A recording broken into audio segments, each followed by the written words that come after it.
13 times. It was just after midnight when the call came in. Dispatch reported a disturbance at an old residence on the edge of town, nothing too unusual for this time of night, except for one detail. The caller hadn't spoken a single word, not a cry for help, not a whisper. Just heavy breathing, and then in the background, the unmistakable sound of a clock chiming. Once, twice, 3 times, all the way to 13. Before we begin, tell me, where are you listening from, and what time is it there? Officer Daniel Reeves had been on the force for nearly 2 decades. He'd seen his share of false alarms, domestic squabbles, and late-night pranks. But something about that recording made the hairs on the back of his neck stand up. 13 chimes. No clock he'd ever encountered struck 13. Not in real life. Not unless something was very, very wrong. The house sat at the end of a long, overgrown driveway, shrouded by oaks that hadn't been trimmed in years. Its windows were dark, the paint peeling like dead skin. A rusted mailbox leaned sideways, its letters long faded. No car in the driveway, no lights on inside. Just silence, thick, suffocating silence. Reeves stepped out of his cruiser, hand resting lightly on his belt. The air was colder than it should have been for this time of year. He approached the front porch, boots crunching on brittle leaves. The wooden steps groaned under his weight, each creak echoing like a warning. He knocked. No answer. He tried the doorknob. Unlocked. Inside, the smell hit him, first damp wood, old paper, and something faintly metallic. Like copper. Like blood that had dried days ago. The living room was frozen in time. A threadbare armchair facing a cold fireplace, a coffee table stacked with yellowed newspapers, a rotary phone off the hook, its cord dangling like a severed vein. And then he saw it. In the far corner of the room, standing against the wall like a forgotten heirloom, was an antique grandfather clock, tall, ornate. Its wood darkened with age, its face cracked but still legible. The hands were frozen at 12:59. Reeves frowned. If the clock had just chimed 13 times, why weren't the hands moving? He stepped closer. The floorboards didn't creak this time. It was as if the house itself was holding its breath. Then, without warning, the clock began to tick. Not the soft, rhythmic tick of a functioning timepiece. This was erratic, stuttering, like a heartbeat trying to restart after flatlining. Tick, tick, tick, pause, tick. Reeves reached for his radio. Dispatch, this is Unit 7. I'm inside the residence. No sign of the caller, but... The clock struck. 1. He froze. 2. His hand tightened on the radio. 3. The sound wasn't coming from the clock alone. It echoed from the walls, from the ceiling, from somewhere deep beneath the floor. 4. He backed away slowly, eyes locked on the clock face. 5. The minute hand twitched, then jerked forward past 12. To 1. 6. The room temperature dropped, his breath fogged in front of him. 7. A whisper brushed past his ear. Not words, just breath. Cold, wet. 8. He spun around. Nothing there, just shadows stretching longer than they should. 9. The front door slammed shut behind him. 10. He ran to it, tried the knob. Locked. From the outside. 11. The ticking stopped. 12. Silence. 13. The clock face cracked down the middle. Glass shards fell to the floor like ice. And from inside the hollow cavity where gears and weights should have been, something moved. Not mechanical. Fleshy. Wet. Reeves didn't wait to see what it was. He kicked open the back door, stumbled into the yard, and didn't stop running until he was back in his cruiser, engine roaring, lights flashing. He never went back. The house was condemned a week later after neighbors reported strange noises always at night, always ending with 13 chimes. The city sent a crew to demolish it, but when they arrived, the house was empty. Not just abandoned, empty. No furniture, no walls, no floorboards, just a concrete foundation. And in the center of it all, the grandfather clock still ticking. They tried to remove it. Chains snapped, crowbars bent.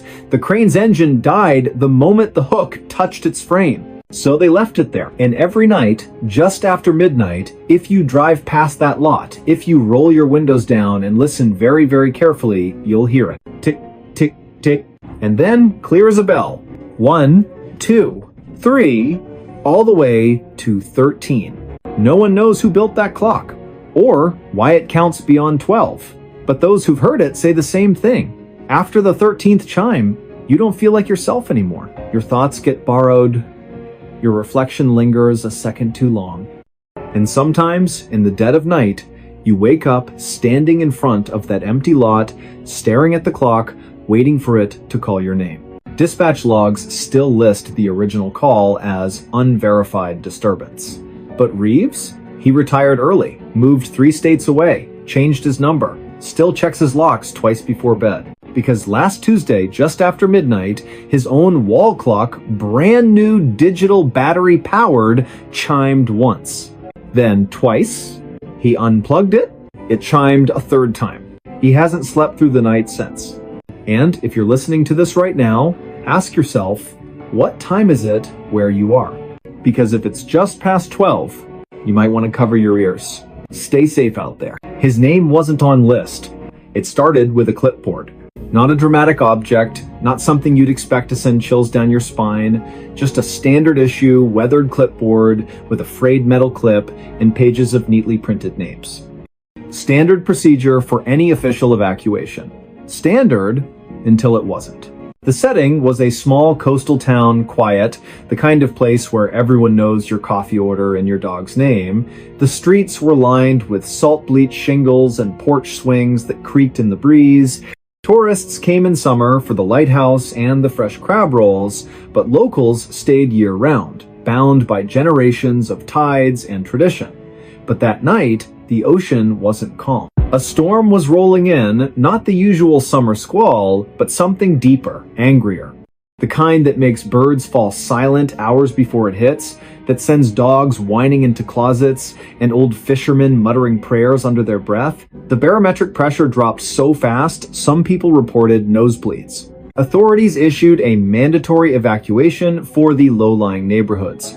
Not a suggestion, not a warning, a direct order. Buses lined the main street, engines idling in the thickening humidity.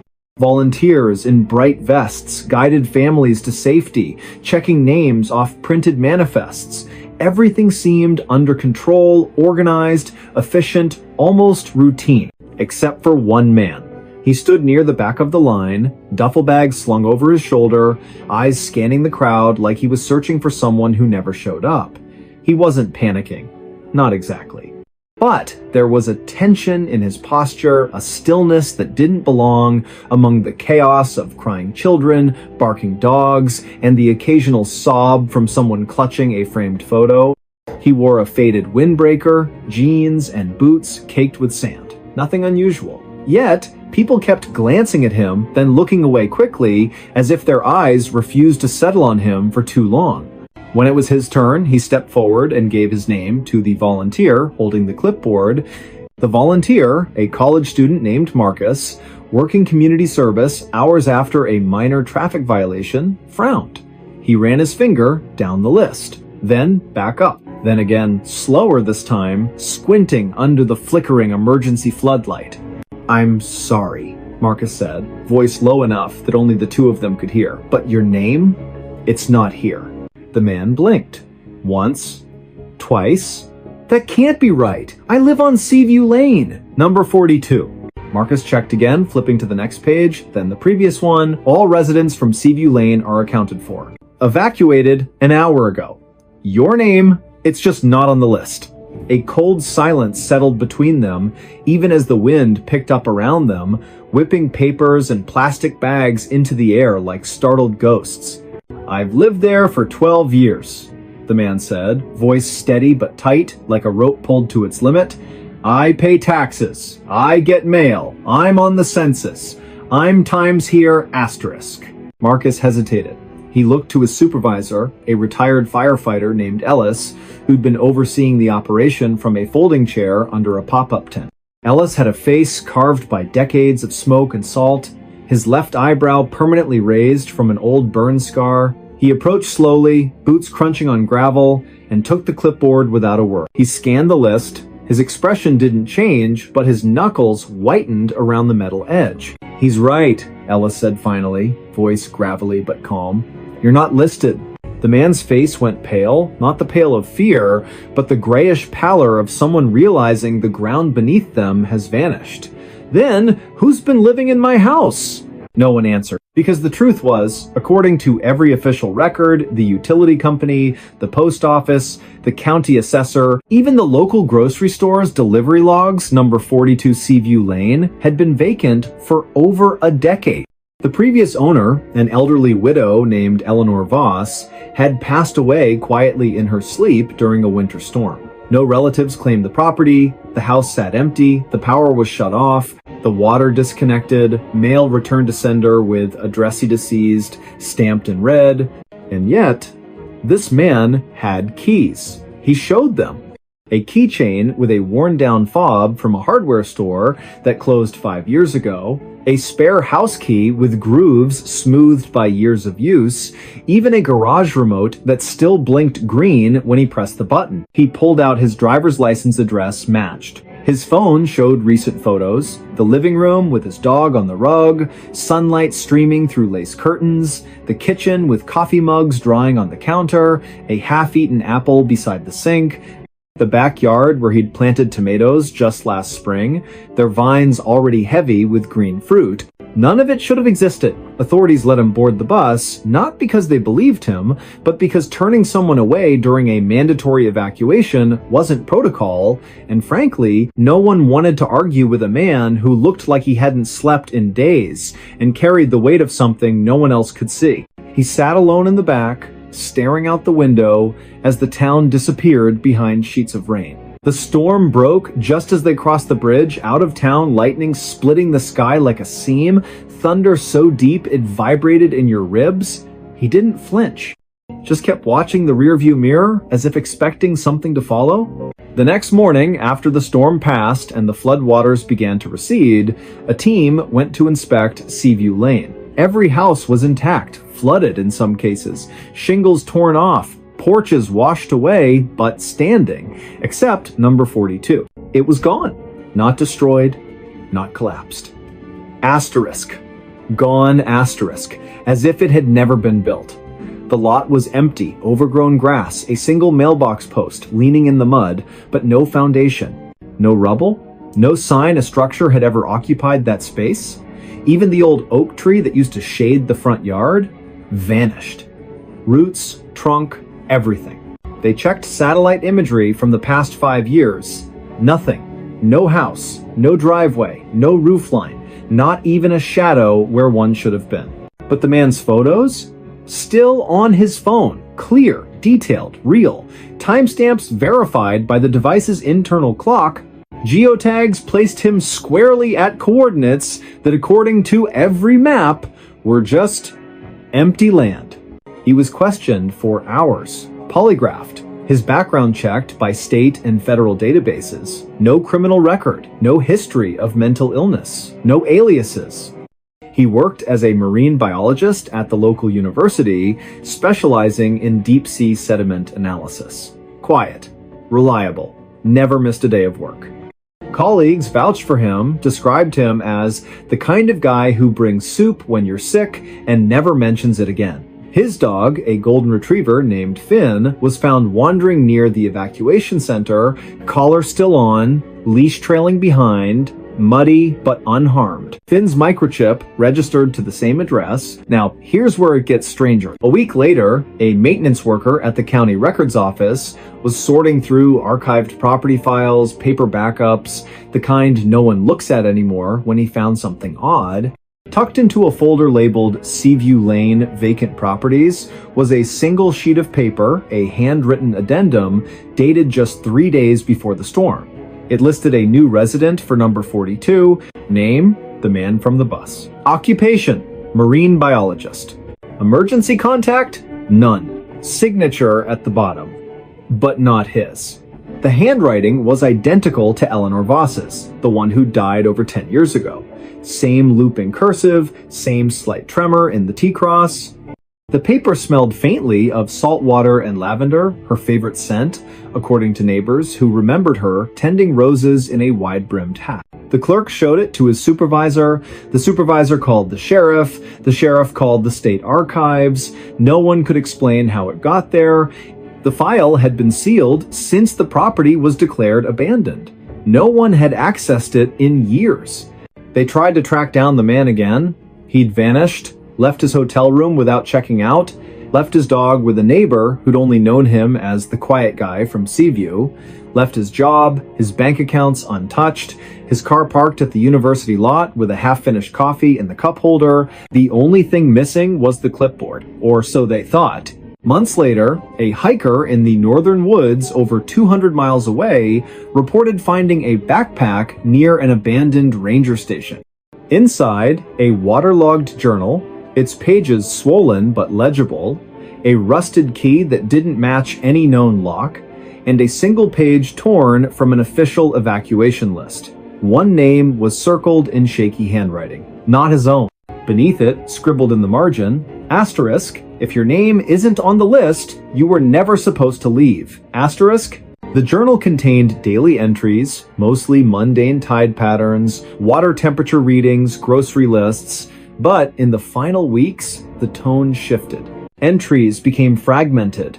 Paranoia crept in. Asterisk. The neighbors don't wave back anymore. Asterisk. Asterisk. Mailbox is full, but no mail. Asterisk. Asterisk. Finn barks at the empty chair. Asterisk. The last entry, dated the morning of the evacuation, reads simply, asterisk. They're coming to take the house. I have to be on the list. Asterisk. Investigators combed through every angle. They interviewed former residents of Seaview Lane. One elderly woman, bedridden in a nursing home, whispered through tears that she'd seen lights in number 42 just last Tuesday, even though the power had been off for years. Another claimed the widow Eleanor used to say the house only lets in those it chooses. Then there was the audio. During the evacuation, a body cam from a nearby officer accidentally captured the moment the man spoke to Mark.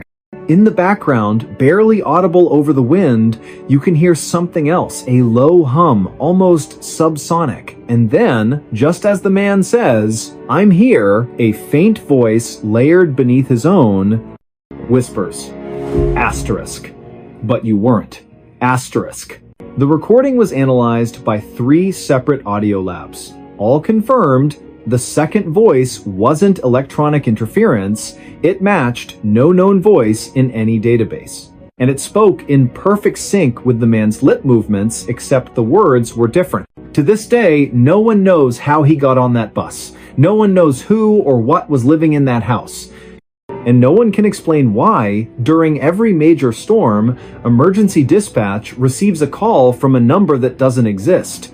A voice whispering just one sentence before the line goes dead. Asterisk.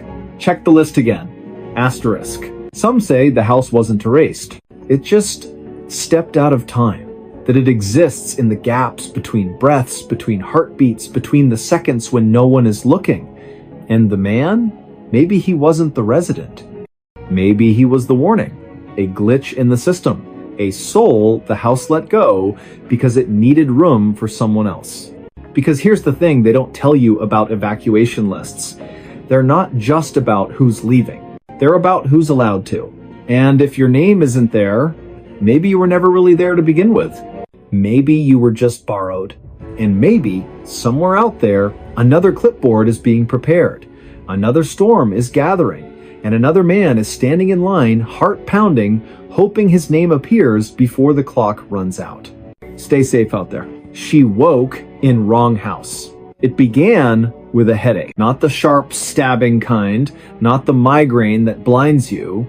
This was deeper, like pressure building behind her eyes, as if her skull were slowly filling with wet sand. She'd gone to bed early, exhausted from a double shift at the hospital, and remembered little after her head hit the pillow.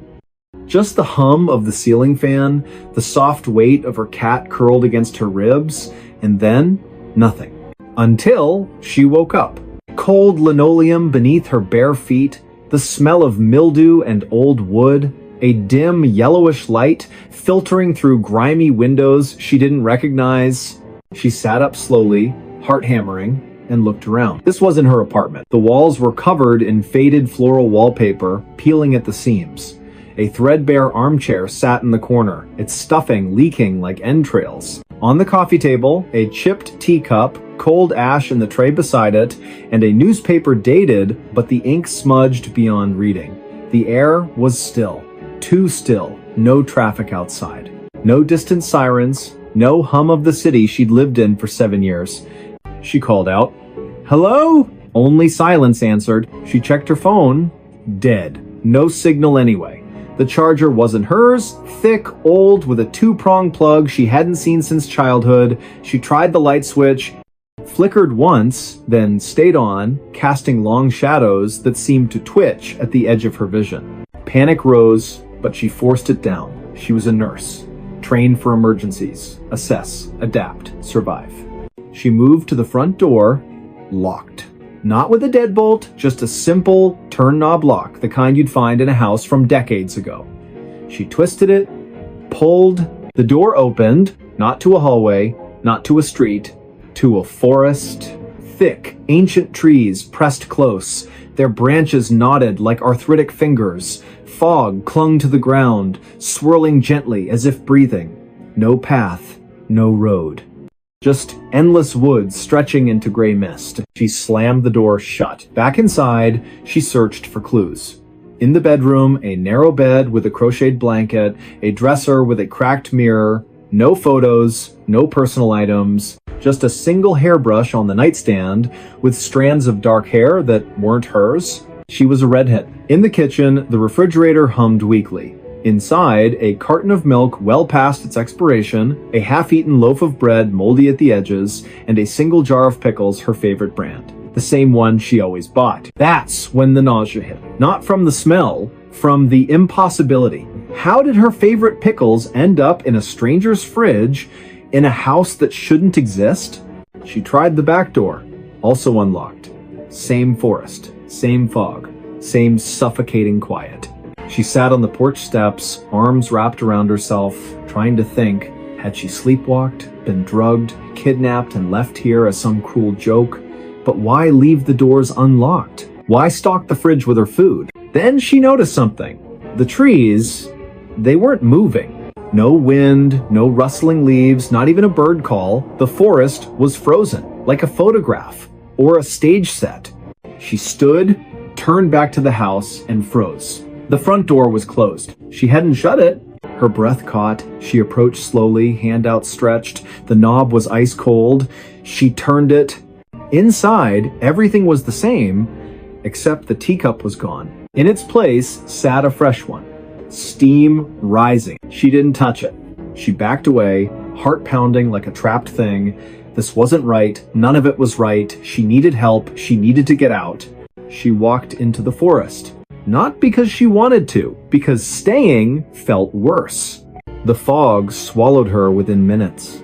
Trees loomed like silent sentinels. The ground was soft, spongy, as if it had never known a footprint before hers. She walked for what felt like hours, though her watch, still on her wrist, showed only 23 minutes had passed. Then she saw it. A house. Identical to the one she'd just left. Same peeling wallpaper, same crooked porch, same yellow light in the window. She ran to it, desperate. Maybe someone was inside. Maybe this was the real world. She burst through the door. The armchair was empty. The teacup sat on the table cold again. And on the floor, near the bed, lay her hospital ID badge. The one she'd worn to work the night before. Her name, her photo, her fingerprint smudge on the corner. She picked it up, hands shaking. Then she heard it. A soft creak from the hallway. Footsteps. Slow, deliberate, coming closer. She ducked into the closet, holding her breath. The footsteps stopped outside the bedroom door. Silence. Then, a whisper so quiet it might have been her imagination. Asterisk. You're not supposed to be here. Asterisk. Not angry, not threatening, just sad. Resigned. She waited. Minutes stretched. No movement, no sound. When she finally stepped out, the house was empty. But the back door was open. She ran. through the forest, past the second house, past a third she hadn't seen before. Each one identical, each one lit from within, each one with a steaming teacup on the table if she dared look inside. She didn't. She ran until her lungs burned and her legs gave out. When she woke again, she was in her own bed. Sunlight streamed through familiar blinds. Her cat purred on the pillow beside her. Her phone buzzed on the nightstand, missed calls from work, a text from her sister asking if she was okay. She laughed. A shaky, relieved sound. It was a dream, a stress-induced nightmare. That was all. She got up, showered, dressed, made coffee, checked the fridge pickles in the door, just where she left them. Everything was normal until she opened the closet. On the floor, tucked behind her winter boots, was a single teacup. Chipped, cold, stained with old lipstick. Not hers. She dropped it. It shattered. And that's when she noticed the smell. Faint at first, then stronger. Mildew. Old wood. Forest damp. It was coming from her sheets.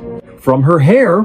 From inside her lungs. She called in sick, spent the day cleaning, washing everything, scrubbing the floors, throwing out the cup shards. But that night, as she lay in bed, she heard it. A soft creak from the hallway. Footsteps. Slow, deliberate, coming closer. She didn't move, didn't breathe. The doorknob turned, the door opened just enough to let in a sliver of darkness, and from the hallway, the same whisper. Asterisk, you left the door unlocked. Asterisk. She never slept in that apartment again. She moved across town, changed her number, avoided forests, stopped drinking tea. For months, nothing happened. Life returned to normal. She started to believe it was over. Then, last Tuesday, she woke up. Old linoleum beneath her feet, faded floral wallpaper, and on the coffee table, a fresh teacup. Steam rising. Her favorite pickles in the fridge. And outside the window, the same endless forest, waiting. Only this time, she didn't run. Because deep down, she knew she hadn't woken up in the wrong house. She'd woken up in the only Times house that remembered her, and it wasn't going to let her go again. Police reports list her as a missing person now. Her apartment sits empty, untouched. But neighbors say they sometimes see a light on late at night. And if you press your ear to the door, just after midnight, you can hear two voices, one tired, one calm, talking softly over tea. One asking to leave, the other always answering the same way, asterisk, but you're already home. Asterisk. Stay safe out there. The road ended in nowhere. It started with a wrong turn, not the kind you correct with a quick U-turn and a muttered curse. This was deeper, subtler. The kind that doesn't feel wrong until it's far too late to turn back. Trucker Marcus Bell had driven this stretch of highway more times than he could count. Route 87, cutting through the high desert plateau, was his regular run between the distribution hub and the regional warehouse near the state line. Flat, empty, predictable. Just the way he liked it. No traffic, no distractions, just the hum of diesel, the glow of the dashboard, and the open road stretching into the horizon like a promise. But that night, something was off. He'd left the depot at dusk, as usual, checked his load, confirmed his GPS, set the cruise control.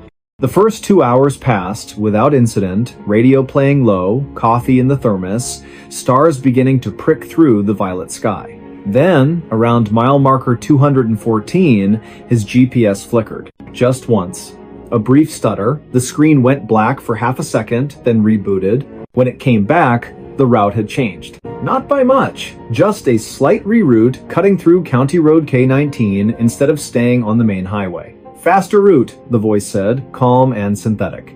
Estimated time saved? 11 minutes. Marcus frowned. He knew K19. It was a gravel service road, barely maintained, used mostly by ranchers and survey crews, not rated for 18-wheelers. But the GPS insisted, and honestly, he was tired. 11 minutes sounded good. He took the turn. At first, it seemed fine. Gravel crunched under his tires, fence posts lined the road, spaced evenly, bleached white by the Sunday the moon was full, casting long silver shadows across the sagebrush. He rolled down his window, let the cool desert air rush in. Then the fence posts stopped. Not gradually, not fading into the distance. They just ended. One post, then nothing. As if someone had drawn a line in the sand and said, this far and no further. He slowed. The road kept going, still gravel, still straight, but the landscape changed. The sagebrush thinned. The ground grew smoother, almost paved, though it was still dirt. No tire tracks, no footprints. Nothing had passed this way in a long, long time. His radio crackled static, then silence. He tried switching stations. Nothing but white noise. He checked his phone. No signal, not even the faintest bar. He kept driving. What else could he do? Turn around on a narrow road in the dark? Risk getting stuck? He'd push forward, find the next junction, loop back. But the road didn't bend, didn't curve, didn't intersect with anything. Mile after mile, the same flat expanse stretched in every direction. No hills, no lights, no stars directly overhead, just a strange, milky haze that dimmed the constellations like a veil. Then his odometer stopped. Not malfunctioned, not frozen, it simply ceased to count. The number stayed fixed at 3,842.6 miles, no matter how far he drove. He tapped the dashboard, nothing. His watch, too, had stopped. Hands frozen at 1:17 a.m. He felt a cold prickle at the base of his skull. He pulled over, stepped out into the silence. Not the peaceful quiet of the desert. This was different, thicker, heavier, like sound itself had been swallowed. He shouted just to hear his own voice. No echo. He walked to the edge of the road, shined his flashlight into the brush. The beam didn't scatter. It just ended. About 20 feet out, the light vanished, as if hitting an invisible wall. He turned back to his truck, and that's when he saw it. The road behind him was gone. Not blocked, not washed out. Gone. Where his tire tracks should have been, there was only smooth, undisturbed earth flat, featureless, stretching back into the haze like a blank page. His truck sat alone on a ribbon of gravel that led forward, but had no past. Panic clawed at his throat, but he forced it down. He was a professional. He'd handled blowouts, brake failures, even a coyote running under his wheels. This was just disorientation. A trick of the light. Fatigue. He got back in, started the engine, and drove forward. Faster now. Desperate. The road stayed straight. The haze thickened. His headlights began to dim, not from battery drain, but as if the darkness was absorbing the light. Then, up ahead, something appeared. A sign. Weathered wood, no reflectors, hanging crooked on a single post. He slowed as he approached. It read, in peeling white paint, asterisk asterisk end of road, asterisk asterisk. Below it, hand scratched into the wood, someone had added, asterisk asterisk, turn back while you still can. Asterisk, asterisk. But there was nowhere to turn. He stopped the truck, sat there for a long time, engine idling, hands gripping the wheel. Then, against every instinct, he stepped out again, walked to the sign, touched it. The wood was cold, damp, and covered in tiny scratches, not from weather, but from fingernails. Dozens of them. Hundreds. He looked past the sign. The road didn't stop. It just faded. The gravel became dust. The dust became nothing. And beyond that, pure, empty white. Not fog, not mist, just absence. A void where the world had been erased. He took one step forward. The ground felt different. Softer. Like walking on memory. He took another. His boot sank slightly, as if the earth couldn't decide if it should hold him. He stopped, looked back at his truck. It was already farther away than it should have been. He turned around, and that's when he saw the footprints. Not his. Smaller, barefoot, leading from the void onto the road, toward his truck. His blood turned to ice. He ran. Not toward the void, not toward the footprints, just ran back to the cab, slammed the door, gunned the engine. He didn't look in the mirror. He drove, and drove, and drove, until the gravel gave way to asphalt. Until the stars returned. Until his GPS rebooted, chirping cheerfully, recalculating route.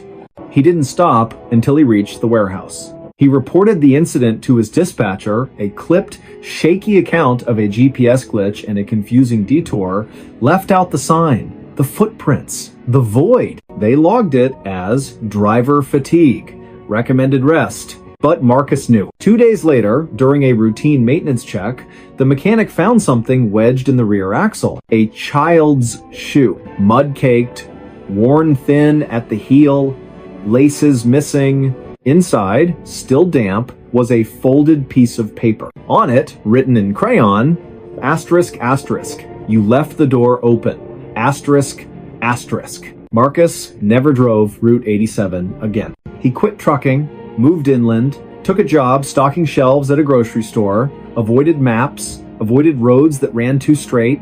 But last month, during a late shift, he saw something that made his blood freeze.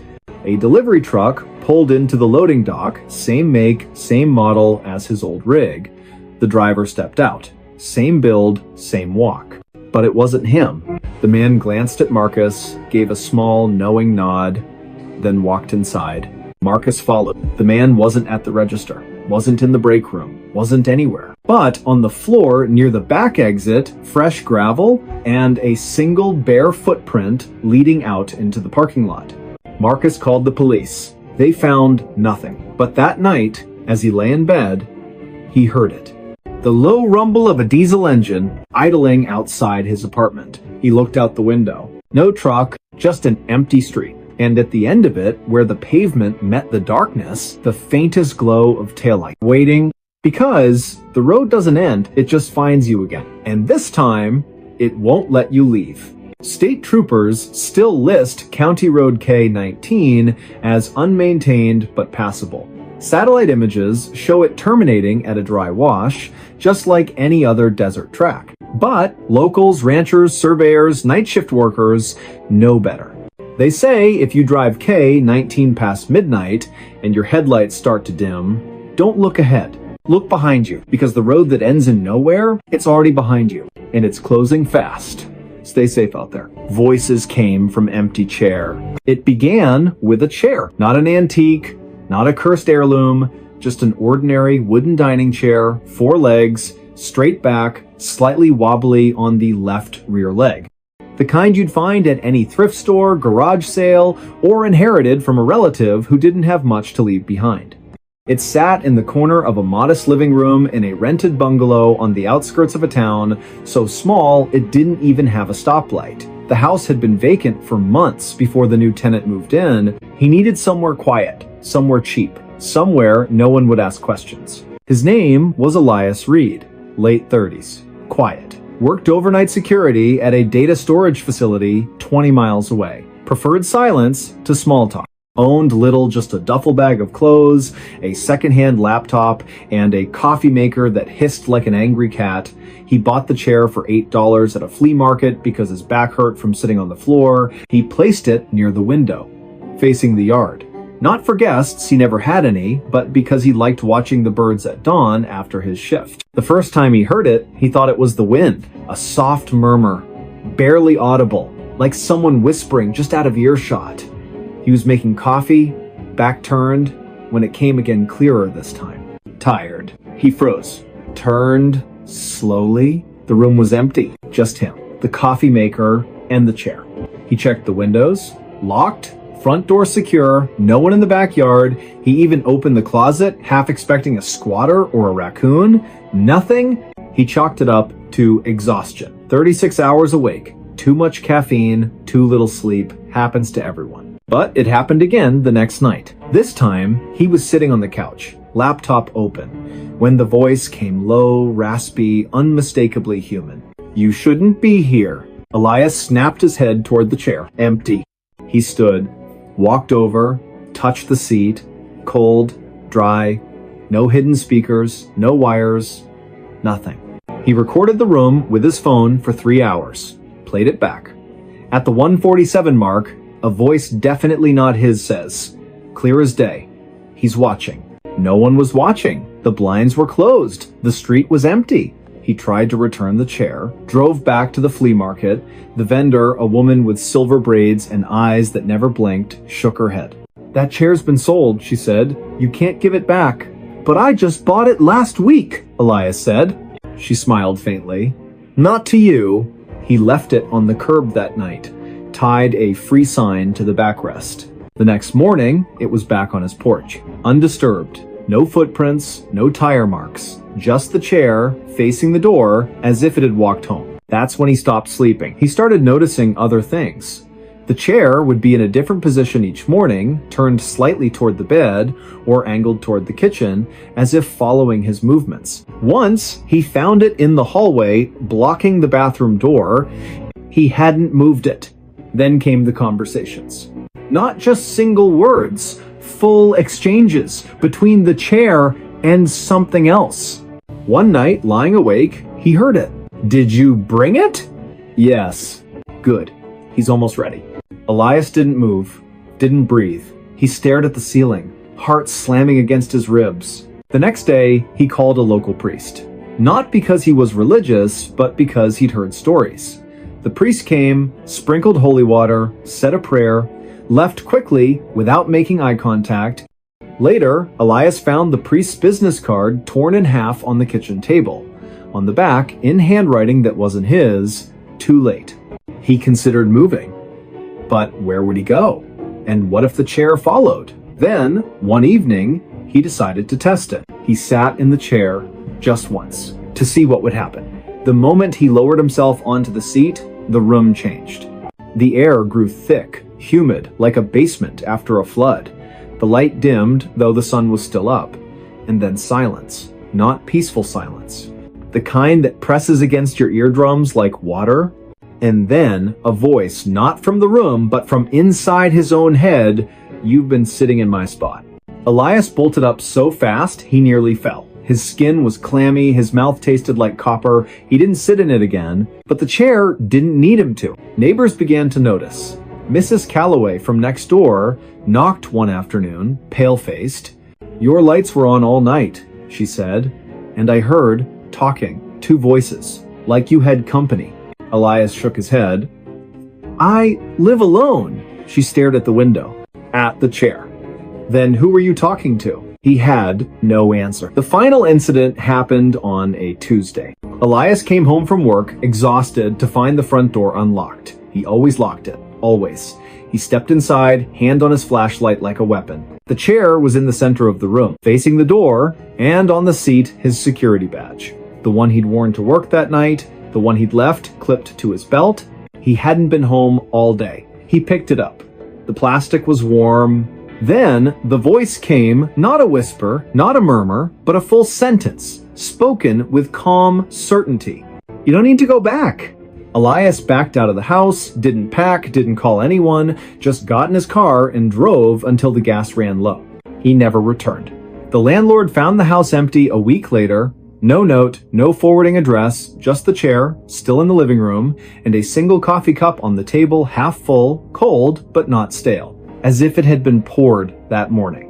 The landlord threw the chair away, hauled it to the dump himself, but 2 days later, it was back on the porch. He burned it, built a small fire in the backyard, doused it in lighter fluid, watched the wood blacken and curl. The flames hissed, the legs cracked. For a moment, he thought he heard a sigh, but it might have been the wind. He buried the ashes. A month passed, no incidents. He rented the house to a young couple. They moved in on a Saturday. By Sunday night, they were gone. Left everything, clothes, dishes, even their cat. The only thing missing, the dining set they'd brought with them. In its place, in the exact center of the room, sat a wooden chair. 4 legs, straight back, slightly wobbly on the left rear leg, and on the seat, a child's drawing crayon on lined paper, a house, a tree, 2 stick figures holding hands, and in the corner, a third figure sitting in a chair facing away. Beneath it, written in shaky letters, asterisk asterisk, he's still here, asterisk asterisk. Police reports list Elias Reed as a missing person. No evidence of foul play, no financial distress, no known enemies. His car was found abandoned near a state park, keys in the ignition, engine cold. His phone last pinged near the county line, but the tower data was corrupted, unreadable. But dispatch logs tell a different story. 3 nights after he vanished, at exactly 2:18 a.m., a call came in from his home number. No one spoke, just breathing. And in the background, 2 voices. One tired, one calm. Arguing over who gets to sit down, locals avoid that house now. The porch sags, the paint peels, but every full moon, if you drive past and glance through the front window, you'll see it. The chair, always facing the road, always empty. But if you stop your car, roll down your window, and listen very, very carefully, you'll hear it. A whisper. Soft, patient, inviting. Go ahead, it says. Take a seat. And if you do, you might never get up again.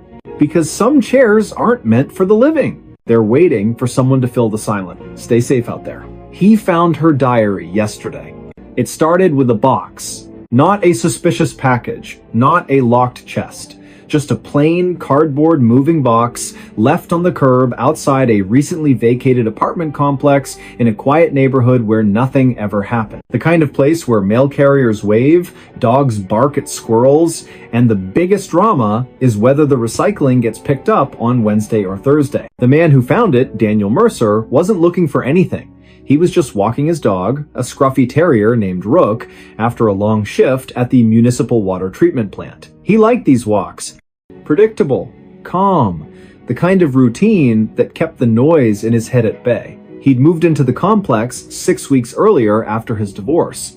Needed a fresh start, a blank wall, a quiet room. The box sat tilted against a storm drain, damp from overnight rain, its flaps half open. Most people would have walked past, but something about it, the way it seemed out of place, the way the streetlight caught a glint of something inside, made him stop. He nudged it with his boot. Inside, a tangle of old clothes, a cracked picture frame, a hairbrush with strands of dark hair, and near the bottom, a small leather-bound journal.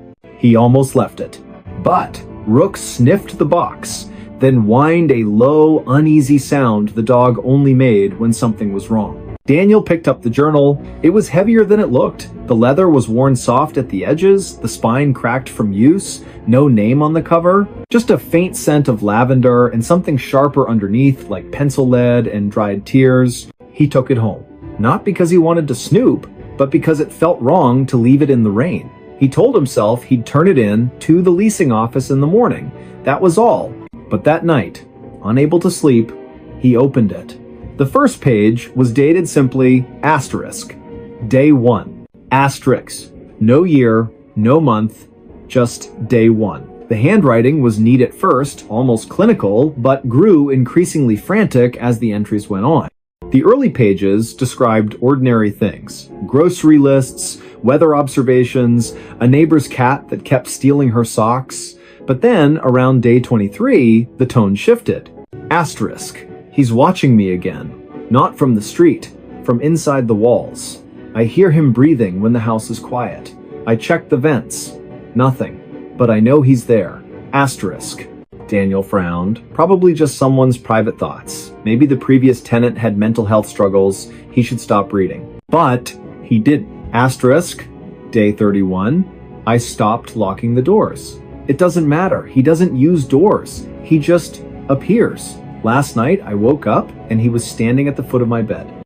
Didn't say anything, just stared. When I turned on the light, he was gone. But the floorboards were wet. Asterisk. Daniel set the journal down. His palms were sweating. He glanced at his own bedroom door, slightly ajar. He got up, closed it, locked it. Ridiculous, he told himself. But the unease lingered. He kept reading. Asterisk, day 44, I found footprints in the hallway this morning. Bare feet. Too large to be mine. They started at the bathroom and ended in the middle of the living room. Like he walked out of the shower and vanished. Asterisk, asterisk, day 52, I stopped answering the phone. It rings. Once. Always once. Then stops. Caller ID says unknown.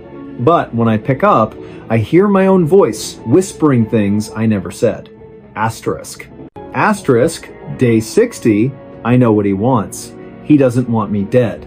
He wants me to see him, to acknowledge him, But if I do, I'll never be alone again. Asterisk. Daniel's hands were shaking now. He flipped to the last entry. It was written in jagged, hurried strokes, ink smeared as if written with a trembling hand or in the dark. Asterisk. He's here, right now. I can feel him behind me. I won't turn around. If I turn around, he wins. But I have to write this down so someone knows. My name is Asterisk.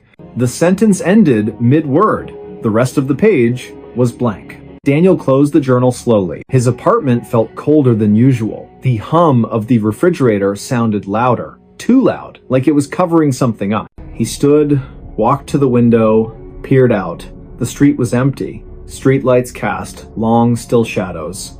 Nothing moved. He went to bed. But he left the light on. The next morning, he called the leasing office, asked if they knew who'd lived in Unit 3B, the apartment directly above his. The manager checked the records. No one's lived in 3B for over a year, she said. Plumbing issues, water damage. It's been sealed off. Daniel frowned. Then who left the box on the curb? Silence on the line. I don't know, she finally said. But no one's been in or out of that unit. The door's padlocked from the outside. He hung up, went back to the journal, flipped through it again, looking for clues, addresses, phone numbers, anything. On the inside back cover, tucked into the binding, he found a folded receipt from a local pharmacy, dated just 3 days ago, for sleeping pills, and a pregnancy test. Both purchased by someone named L. Varga. He searched the name online. Nothing, no social media, no public records. But he did find something else, a missing persons report filed 6 weeks earlier, a woman named Lena Varga. Last seen leaving her job at a library downtown, described as quiet, kept to herself, recently separated from her partner. Her apartment, Unit 3B, the same unit that had been vacant for over a year. Daniel's stomach dropped. He drove to the library, asked the staff about Lena. They remembered her. She vanished overnight, said an older librarian, voice low, cleared out her desk, left her coat on the back of her chair, never came back. Did she seem troubled? Daniel asked. The woman hesitated. She kept saying someone was following her, that her apartment wasn't safe. We thought it was stress. Her partner, he wasn't a good man. Daniel returned home that evening with a knot in his chest. He placed the journal on his kitchen table, sat across from it, as if it were a person. That night, he heard it. A soft thud from the ceiling, like something heavy being set down. Then, footsteps, slow, deliberate, crossing the floor above him. Unit 3B was empty, sealed. No power, no water. But the footsteps kept coming. Back and forth, then silent. He didn't sleep. The next day, he called the police, showed them the journal, the receipt, the missing persons report. They took it seriously at first, sent an officer to inspect Unit 3B. The padlock was intact, no signs of forced entry. They cut it open. Inside, dust, mold, water-stained walls, an empty closet, no furniture, no personal items. But on the floor, near the center of the room, they found something. A single page torn from a journal. It read, asterisk, he found my diary yesterday. Asterisk. The handwriting matched Lena's, but the entry wasn't in the journal Daniel had. It was new. Impossible. The officer looked at Daniel, then at the empty room, then back at the page. We'll keep it for evidence, he said, but his voice lacked conviction. Daniel knew they wouldn't find anything else. That night, he packed a bag, booked a motel on the other side of town, but as he zipped his suitcase, he heard it again. Footsteps, not from above, from inside his own apartment, coming down the hall. He froze. The doorknob to his bedroom turned, slowly. He backed into the corner, heart pounding. The door opened. No one there, just the journal lying on his bed. Open to a new page, one he hadn't seen before. In fresh ink, still slightly damp, it read, asterisk. Now he knows my name. Asterisk. Daniel ran, left everything behind. He didn't stop until he crossed the state line, changed his number, shaved his beard, took a job under a different name at a remote gas station, avoided cities, avoided apartments, slept with the lights on. For months, nothing happened. He started to believe it was over. Then, last week, a package arrived at his P.O. box. no return address. Inside, a new journal, identical to the first. The first page read, asterisk, day 1, asterisk, and beneath it, in handwriting that was starting to look familiar, asterisks, he's watching me again, asterisks. Police have no record of Lena Varga's body ever being found. Her case remains open, though interest has faded. The apartment complex sealed Unit 3B permanently, boarded the windows, posted condemned signs, but maintenance workers say that on quiet nights, if you stand in the courtyard and look up at the third floor window, you'll see a light flicker on. And if you listen closely, you'll hear 2 voices, one whispering, one writing. Because some stories don't end when the diary closes. They just wait for someone new to open it. And once you do, you become part of the pages. Stay safe out there. The dog wouldn't stop barking. It started with a dog, not a stray, not a neighborhood nuisance. A German Shepherd named Coda, 8 years old, retired K9 from the county sheriff's department, adopted by a quiet man named Raylan Briggs after a career-ending injury during a suspect pursuit. Raylan lived alone in a single-story ranch house at the edge of a pine forest, 20 miles from the nearest town. He liked the silence, needed it, after years as a combat medic overseas. Coda was his shadow, loyal, calm, trained to detect threats before they happened, which is why, when Coda started barking at nothing, Raylan knew something was wrong. It began on a Tuesday night, just after midnight. Raylan was reading in his armchair, lamp casting a warm pool of light, rain tapping softly on the roof. Coda lay at his feet, ears perked but relaxed, until suddenly he bolted upright, hackles raised, and let out a deep, guttural bark toward the back door. Raylan set his book down. "Easy, boy," he said. Coda didn't stop. He barked again and again. Not the alert bark he used for raccoons or delivery trucks. This was different, urgent, almost desperate, like he was trying to warn someone who wasn't listening. Raylan checked the backyard through the glass door. Nothing. Just the rain, the swaying pines, the dark. He opened the door. "Go on," he said. "Do your business." Coda didn't move. He stood rigid, eyes locked on the tree line, lips curled back in a silent snarl. Raylan stepped outside, flashlight in hand. The beam cut through the downpour, sweeping across the wet grass, the woodpile, the old shed. No movement, no eyes reflecting in the dark, no scent of another animal. He called Coda. The dog backed away from the door, still growling low in his throat, and refused to go back inside until Raylan physically guided him. That night, Coda didn't sleep. He paced the house, front window, back door, hallway, living room, stopping every few minutes to stare at a wall or a corner, ears twitching as if tracking something invisible. Raylan checked every lock, every window, even the attic hatch, all secure. The next night, it happened again. Same time, same intensity, but this time Coda barked toward the hallway closet. Not the front yard, not the woods. The closet, Raylan opened it. Coats, boots, a broken vacuum, nothing out of place. Coda lunged forward, barking so hard his whole body shook until Raylan pulled him back. By the third night, Raylan hadn't slept in 72 hours. Neighbors started complaining. One left a note on his door, asterisk, "Your dog's been howling all night. Please control him." Asterisk. But Coda wasn't howling. He was barking. At specific thing. At 12:07 a.m., the hallway mirror. At 12:19 a.m., the basement stairs. At 12:33 a.m., the empty armchair. Each time, Raylan would investigate. Each time, nothing. Then, on the fourth night, Coda did something new. He stopped barking, stood in the center of the living room, stared at the ceiling, and whined. A soft, broken sound Raylan had never heard before, not in war zones, not during thunderstorms, not even when Coda got shot. Raylan followed his gaze. The ceiling was plain white drywall, no stains, no cracks. But as he watched, a single drop of water fell. Clink. On the coffee table, he frowned. It hadn't rained in 2 days. He climbed into the attic. Dust, insulation, old boxes.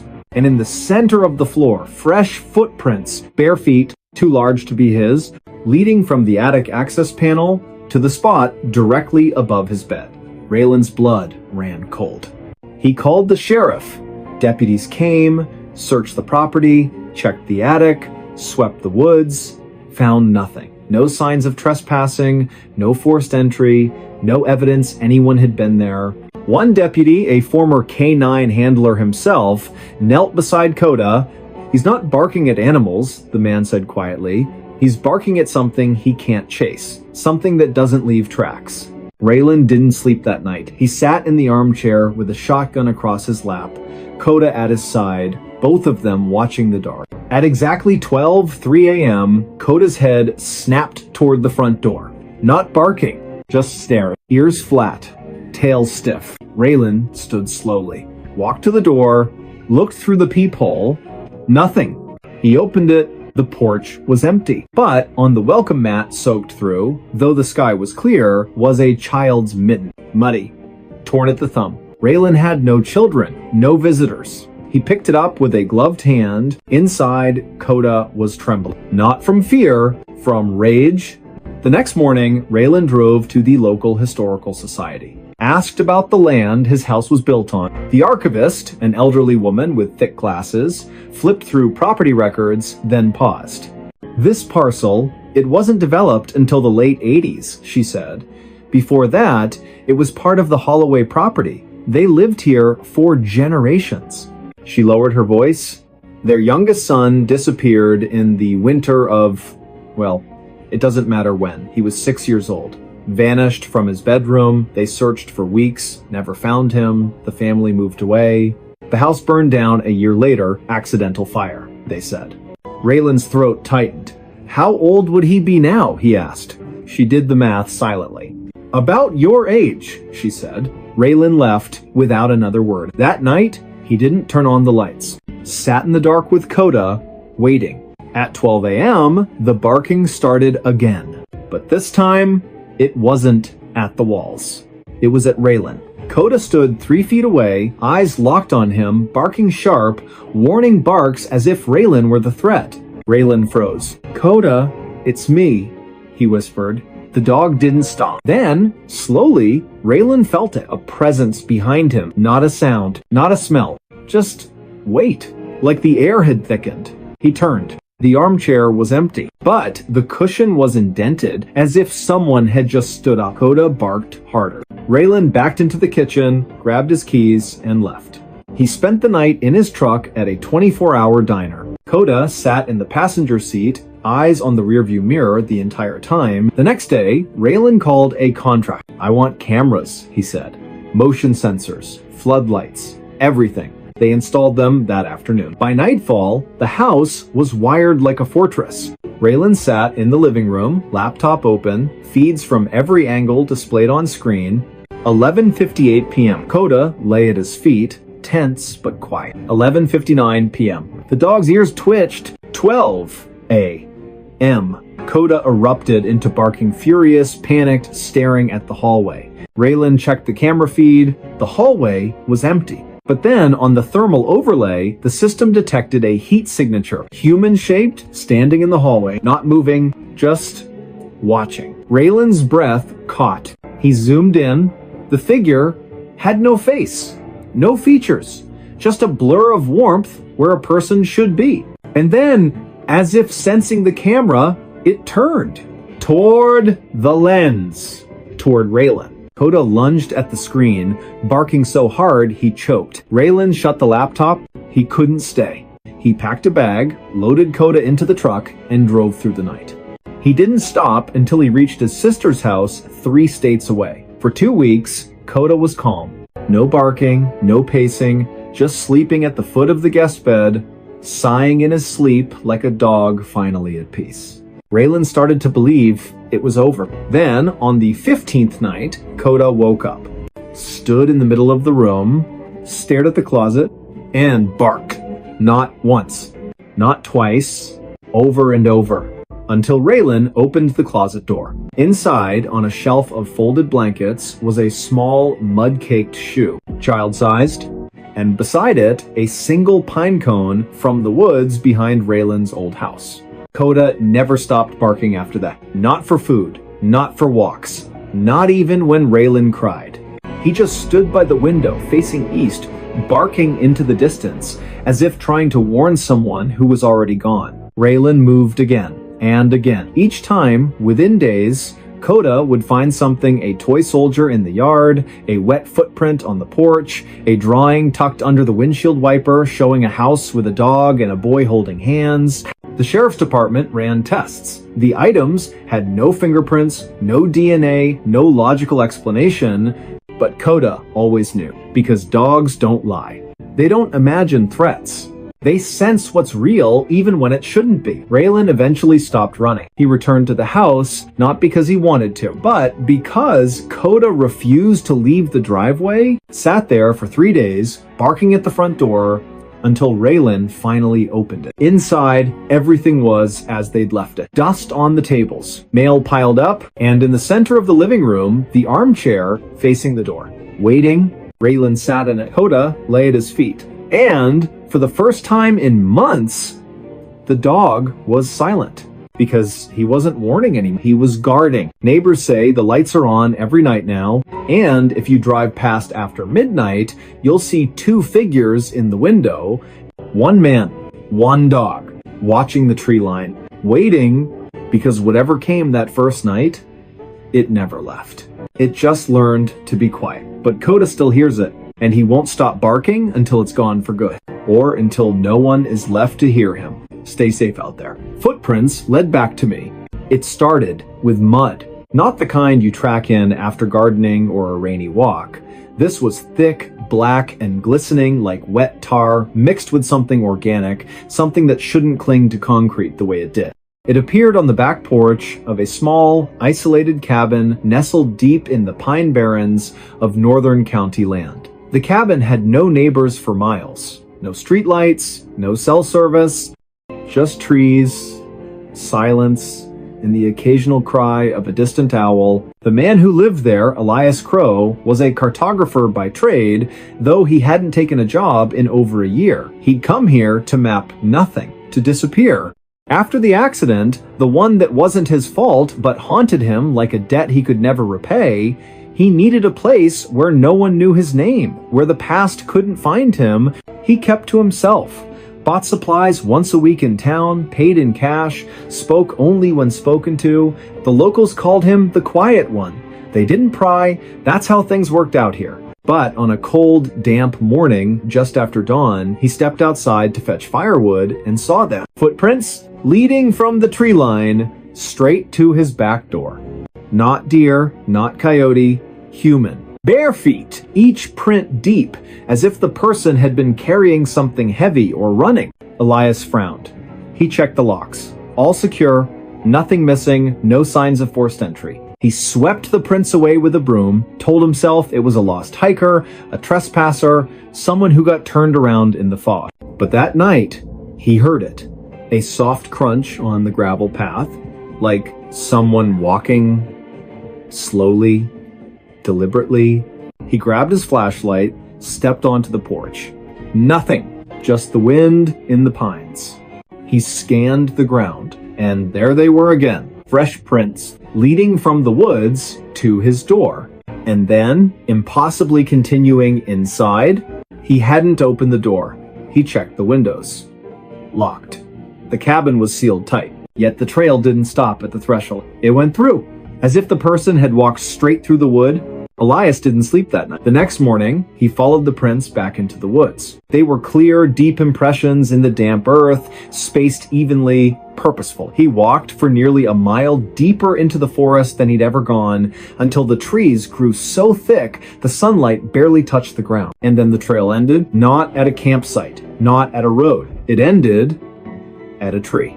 An old cedar, its bark scarred with deep grooves. And carved into the wood, in jagged, hurried letters, asterisk, asterisk, you left me.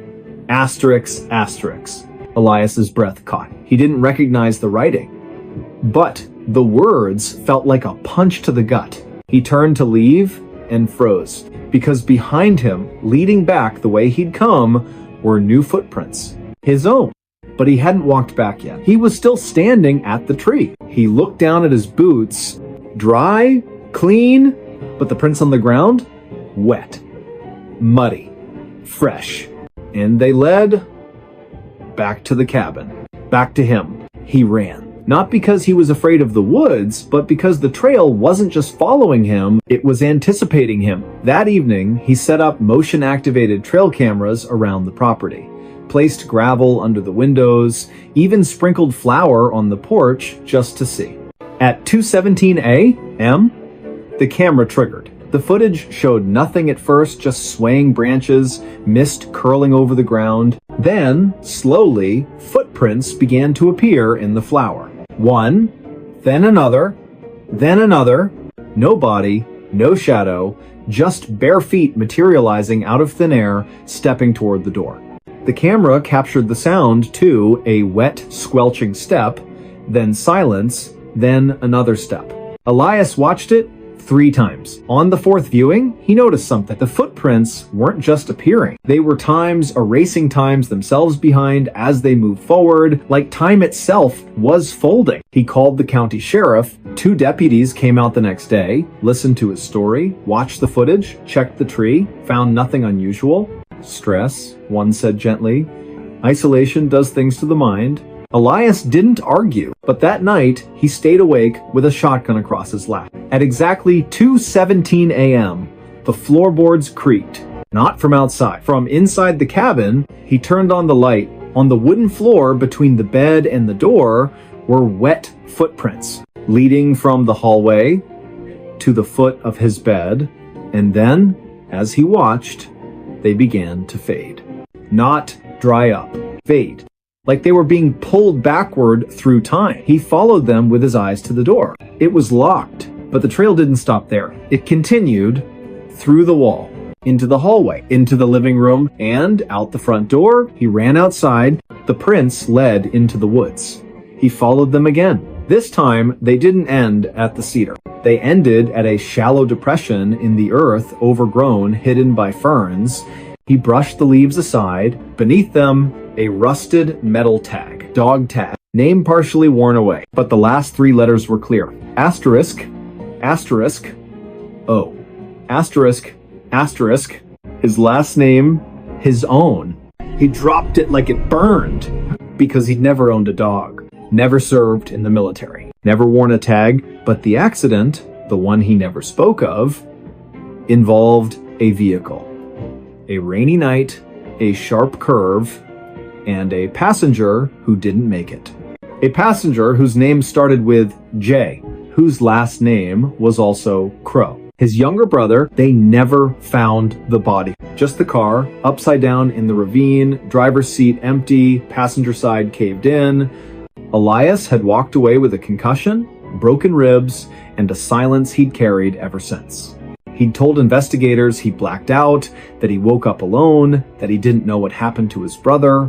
But now, standing in the woods, mud on his boots, tag in his hand, he remembered. He remembered opening the passenger door. He remembered pulling his brother out. He remembered carrying him barefoot, bleeding into the trees, because he was still breathing. And Elias, in his panic, in his guilt, in his desperate hope, had left him there to go get help. But he never came back. He couldn't face it, so he ran and buried the truth. But the truth didn't stay buried. The next morning, Elias packed a shovel, went back to the depression, dug. 6 inches down, he hit something soft. Not bone, clothing. A jacket, rotted but intact. And inside the pocket, a folded map. His own work. A hand-drawn trail through these very woods, with a single X marked near the cedar tree, and beside it, in his brother's handwriting, asterisk, asterisk. I waited. Asterisk, asterisk. Elias fell to his knees. That night, he didn't lock the doors. He sat on the porch, Coda, the stray dog that had shown up weeks ago, and never left lying at his feet. At 2:17 a.m., the footsteps came. But this time, Elias didn't flinch. He watched as the prints appeared on the gravel, leading from the woods to the porch to the chair beside him, the air grew cold. Coda didn't bark, just lifted his head and whined softly. Elias looked to his right. The chair was empty, but the cushion sank slightly, as if someone had just sat down. He didn't speak, didn't cry, just reached into his coat and placed the dog tag on the armrest. "Stay," he whispered. And for the first time in years, the footprints didn't lead away. They stayed right beside him. The next day, Elias reported his brother's remains to the authorities. They exhumed the site, confirmed identity through dental records, closed the case as accidental death with delayed recovery. The X plays the pass of the do that Riauer but the deputies noticed something odd. The footprints around the cabin, they never found any. Not on camera, not in soil samples, not in any official record. Yet Elias's boots were always muddy, and every morning, without fail, a fresh set of bare footprints led from the tree line to the porch and stopped at the empty chair. Neighbors say Elias still lives in the cabin. He's quieter than ever. But if you pass by at dawn, you'll see two figures on the porch. One man, one shadow, sitting in silence. Because some paths don't lead away from the past. They lead you back to it. And sometimes the footprints aren't chasing you. They're waiting for you to catch up. Stay safe out there. No one entered the room. It started with a locked door. Not a vault, not a high-security chamber, just a standard hotel room, room 314, at a modest roadside inn off Highway 9, the kind of place truckers and traveling salesmen use for a few hours of sleep between shifts. The building was old but clean, with thin walls, humming fluorescent lights, and a front desk clerk who barely looked up from his crossword puzzle. The guest who checked in that evening gave his name as Marcus Vale, paid cash, asked for a room on the third floor, away from the elevator. He carried a single duffel bag, wore a faded windbreaker, and spoke with the quiet exhaustion of someone who'd been driving for days. The clerk didn't think much of him, just another face in a long line of transient souls.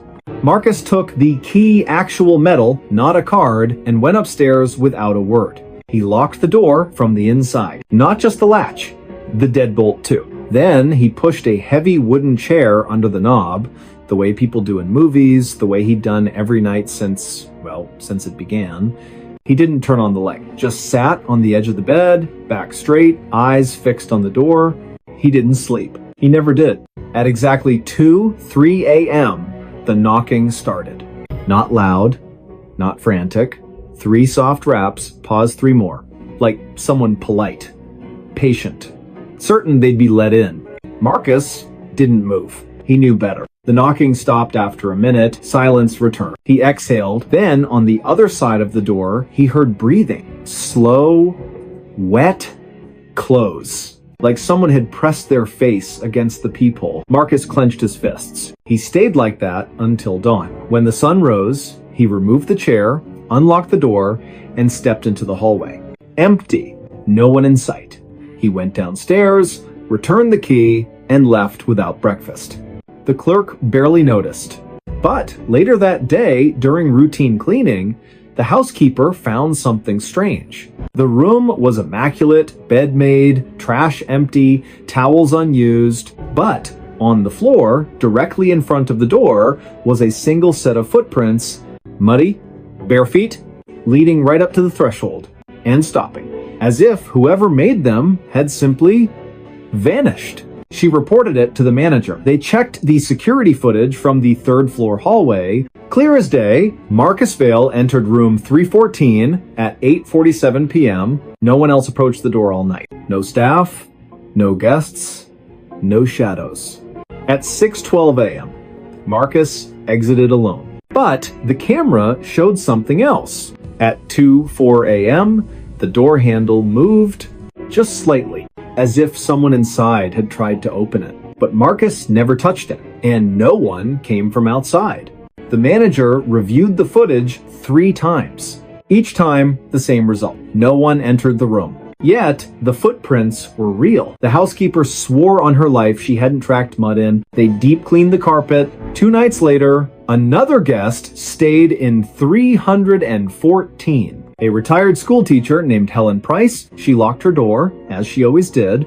At 3 a.m., she heard the knocking. 3 raps, pause, 3 more. She called the front desk. "Someone's at my door," she said, voice trembling. The clerk checked the monitor. "No one's there, ma'am." She looked through the peephole. Nothing. But when she opened the door an hour later to get ice, she found it. Footprints, same as before, muddy, bare, ending at her threshold. She left that night. Never came back. The inn's owner, a pragmatic man named Dale Mercer, didn't believe in ghosts. He believed in bad plumbing, faulty wiring, and overactive imaginations. But when 3 more guests reported the same thing, same time, same knocking, same footprints, he started to wonder. He installed a new camera inside room 314, hidden in the smoke detector, wired directly to his office. Then he left the room vacant for a week. On the 8th night, he reviewed the footage himself. The room sat empty. Dust motes floated in the moonlight. The chair remained under the desk, the bed untouched. At 2:03 a.m., the knocking began. Not on the audio feed, just the visual. But the door handle turned slowly. The deadbolt slid open by itself. The chair under the knob didn't move, yet the door cracked open just an inch. Then closed. No hand, no tool, no string. Nothing. And on the carpet, as if painted by an invisible brush, footprints appeared. One, then another, walking from the door to the center of the room. They circled the bed, stopped, then walked back to the door and vanished. Dale watched it 6 times. Each time, his hands shook more. He called the local sheriff. Deputies came, swept the room, checked for hidden panels, pressure plates, even drone interference. Found nothing. The room was solid concrete and drywall, no crawl spaces, no vents large enough for a cat. No one entered the room, the lead deputy said, echoing the hotel log. But the footprints were photographed, logged, filed. Then came the call from Marcus Vale. 3 weeks later, he'd checked into a motel 50 miles away, left a message on Dale's voicemail. Voice low, strained. "I know what it wants," he said. "It's not trying to get in." He paused, breath shaky. "It's trying to get out." The line went dead. Dale tried calling back. Number disconnected. He never heard from Marcus again. But the incidents didn't stop. Guests avoided room 314. The inn eventually sealed it, padlocked the door, covered the peephole, posted a "do not use" sign. Yet every full moon, the night staff report something odd. The hallway camera glitches at exactly 2:03 a.m. For 17 seconds, the feed shows static. When it clears, the padlock on room 314 is undone. Not broken, undone, and on the hallway carpet just outside the door, fresh footprints, leading away from the room, down the hall, toward the stairs. But the front desk log shows no one checked out, no one entered the building, no one left. Because no one entered the room, but someone or something is still trying to leave. Investigators later traced Marcus Vale's past. He wasn't a salesman. He was a former orderly at a psychiatric hospital that shut down after a fire. One patient died in the blaze. A man who'd been catatonic for years locked in room 314. The only room with no windows. The only room with a chair bolted to the floor. The only room where, during the evacuation, staff swore they heard knocking. From the inside, after everyone was out, after the doors were sealed, after the fire started, they never found his body. Just a pair of bare footprints in the ash, leading from the bed to the door, and stopping, because the door was locked from the outside. Now, if you drive past that old inn, its sign faded, its windows dark, you might see a light flicker in room 314. And if you listen closely, just after 2 a.m., you'll hear it. 3 soft knocks, pause. 3 more, not asking to come in, asking to be let out, but no one's there to open the door. Because no one entered the room, and no one ever will. Stay safe out there. The photo had extra person. It started with a photograph. Not an old yellowed portrait tucked in a dusty attic, not a blurry image from a ghost tour or a cheap Halloween prop. This was real. digital, taken on a crisp Saturday afternoon during a weekend hiking trip deep in the Cascade foothills, just 3 friends, a trail map, and the kind of silence that only exists when you're miles from the nearest road. No cell service, no agenda, just boots on dirt, the smell of pine resin in the air, and the kind of easy laughter that only comes when you've known someone since you were kids. Lena Chen had planned the trip. She'd needed it. Work had been relentless, endless Zoom calls, deadlines that bled into weekends, a life measured in notifications and unread emails. She wanted to disappear for a couple of days, just reset. Marcus and Eli agreed without hesitation. They'd been inseparable since middle school, the kind of friendship that didn't need words to survive. They met at the trailhead just after sunrise, thermoses full, packs strapped tight, and vanished into the trees. The hike was uneventful. A few wrong turns, a shared bag of trail mix, Marcus nearly twisting his ankle on a root, but nothing out of the ordinary. By early afternoon, they reached a rocky overlook, the kind of spot that makes you stop and just breathe. The valley stretched below them, mist curling through the trees like smoke, sunlight breaking through the canopy in golden shafts. Lena pulled out her phone. "Come on, you two smile for once," she called, balancing on a flat stone. Marcus groaned, but turned, throwing an arm around Eli's shoulders. Eli rolled his eyes, but grinned anyway. They struck their usual pose, the one they'd done since high school graduation, since road trips and late-night diner runs and hospital waiting rooms. Lena snapped the photo. One shot. Perfect lighting. No need for a second. That night, back at the rented cabin, wood stove crackling, rain tapping the roof, Lena uploaded the day's photos to her laptop while the guys played cards at the kitchen table. She scrolled through them absently, Marcus tripping, Eli mimicking a squirrel, a blurry shot of a hawk overhead. Then she reached the group photo. She froze. Her finger hovered over the track. Behind them, in the shadowed tree line, just to the left of Eli's shoulder, stood a fourth figure.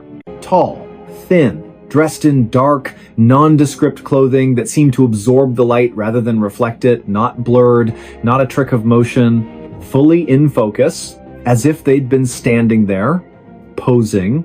Lena's stomach dropped. She zoomed in. The figure's hands hung at their sides, head tilted slightly, not looking at the camera, looking at times her asterisk. "Guys," she said, voice low. They looked up. She turned the screen. Marcus leaned in. "What the hell?" Eli squinted. "Is that a hiker?" "No one was on that trail," Lena said. "We didn't see a single person all day." They checked the metadata, timestamp 2:14 p.m. GPS coordinates matched the overlook exactly. No filters, no editing. The photo was raw, straight from her phone's camera roll. "It's gotta be a double exposure," Marcus insisted. "Or lens flare." But Lena knew better. She'd been facing that exact patch of woods for nearly a full minute before taking the shot. She would have seen someone. She would have felt someone. They deleted the photo, went to bed, but the next morning, Lena opened her cloud backup just to confirm it was gone. It was there. And the figure was clearer, not because the image had changed, but because the shadows had shifted. Now, the face was partially visible, pale, gaunt, eyes wide open, staring directly into the lens. She didn't tell the guys. Instead, she ran a reverse image search. Nothing. Posted it anonymously to a well-known paranormal forum under the title asterisk. "Hiking photo, anyone seen this before?" Asterisk. Within hours, replies flooded in. Most were jokes. "Your new hiking buddy. Ghost tour guide. That's just Dave. He's always photobombing." But one message stood out. Sent from an account with no profile, no history, no IP trace. It read, asterisk. "That's not a person. That's a placeholder, and it's still looking for you." Asterisk. Lena deleted the post, blocked the account, told herself it was nonsense. That night, she woke to a sound. A soft tap on her bedroom window. She lived on the second floor of a quiet apartment complex. No trees nearby, no fire escape. She pulled back the curtain. Nothing. But on the glass, fogged slightly from the cool night air, was a handprint. Small, delicate, not hers. And below it, written in the condensation, Asterisk, asterisk. I was in the photo too. Asterisk. She packed a bag before dawn, stayed with a cousin across town, changed her number, avoided mirrors, avoided group photos, avoided forests. For 3 weeks, nothing happened. Then, during a team lunch at work, someone took a picture of the office crew outside the building, just a casual shot.